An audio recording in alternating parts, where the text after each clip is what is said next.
தோழர் வேலாயுதம் சொல்லி கோயம்புத்தூர்லேருந்து ஒரு தோழர் கேள்வி கேட்டிருக்காருங்க. பழைய பென்ஷன் திட்டத்திற்கும் புதிய பென்ஷன் திட்டத்திற்கும் என்ன வித்தியாசம் அப்படின்னு கேட்குறாரு. பழைய ஓய்வூதிய திட்டம் என்பது ஏற்கனவே நம்முடைய அடிப்படை சம்பளத்தில் 12% பிஎஃப் கான்ட்ரிபியூஷன் நிர்வாகம் பிடித்தம் செய்யுது. இதே அளவுக்கு 12% நிர்வாகம் போடும். 24% பிஎஃப் கான்ட்ரிபியூஷன் இருக்கும். இதில் 12% அது நிர்வாகம் போடக்கூடிய கான்ட்ரிபியூஷனை நிர்வாகம் எடுத்துக்கொண்டு ஓய்வூதியம் என்பது கொடுக்கும்.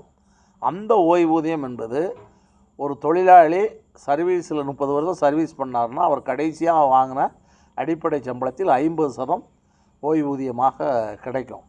அது கடைசியாக வாங்கின சம்பளத்தில் பாதி ஓய்வூதியமாக கிடைக்கும். இதுதான் அதில் ஒரு 1/3 பகுதி பணத்தை அவர் கம்யூட்டேஷன் மூலமாக மொத்தமாகவும் தொகுத்து வாங்கிக்கலாம். இதெல்லாம் பழைய ஓய்வூதிய திட்டத்தில் இருக்குது. இந்த புதிய ஓய்வூதிய திட்டத்தை பொறுத்தளவில் நிர்வாகம் 10% போடும், தொழிலாளியும் 10% போடணும்.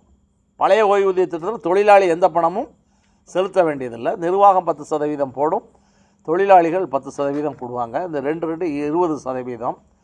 இந்த 20%த்தை அந்த பிஎஃப்ஆர்டிஏ என்ற அமைப்புக்கு இவங்க அனுப்பிச்சிருவாங்க.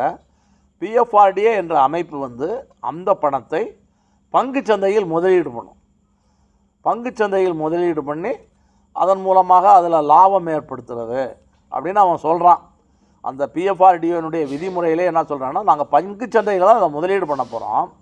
அப்படி பங்குச்சந்தையில் முதலீடு பண்ணும் பொழுது பங்குச்சந்தை ஒருவேளை டாப்பில் இருந்துச்சுன்னா அவன் பணம் கூடும், பங்குச்சந்தை நஷ்டமாச்சுன்னா அவன் பணம் இல்லாமல் கூட போகும். இந்த கண்டிஷனையும் ஒத்துக்கணும் அப்படின்னு தான் அந்த பிஎஃப்ஆர்டிஏ விதிமுறைகளிலே சொல்கிறான். அந்த விதிமுறைகளுக்கு உட்பட்டு தான் போகணும்.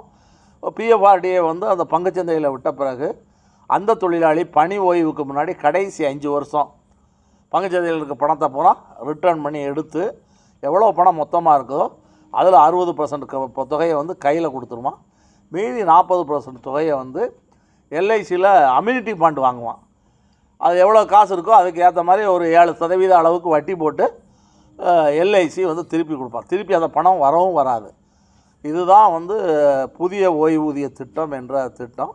பழைய ஓய்வூதிய திட்டம் எந்த விதமான கான்ட்ரிபியூஷனும் இல்லாமல் கடைசியாக வாங்கின சம்பளத்தில் 50% உத்தரவாதமான பென்ஷன். அந்த பென்ஷனுக்கு பேர் என்ன? Defined pension scheme. டிஃபைன்டு பென்ஷன்னா உறுதிப்படுத்தப்பட்ட பென்ஷன். இவ்வளவுதான் பென்ஷன் வரும்னு தெரியும். இப்போ முருகேசன் நாளைக்கு ரிட்டையர்ட் ஆனேன்னா என்கிட்ட தோழர் நான் ரிட்டையர்ட் ஆகிறேன், இவ்வளோ பேசிக் வாங்குறேன், எனக்கு எவ்வளோ பென்ஷன் வேணும்னா நான் டக்குன்னு கணக்கு போட்டு உங்களுக்கு இவ்வளோ பென்ஷன் வேணும்னு சொல்லிடுவேன். ஆனால் புதிய ஓய்வூதியம் டிஃபைன்டு பென்ஷன் ஸ்கீம் இல்லை, டிஃபைன்டு கான்ட்ரிபியூஷன். எவ்வளோ நீங்கள் அந்த பங்கு செலுத்தணுங்கிறது தான் இருக்கோ தவிர எவ்வளோ உங்களுக்கு பென்ஷன் கிடைக்குங்கிறதுக்கு எந்த உத்தரவாதமும் இல்லாத திட்டம்.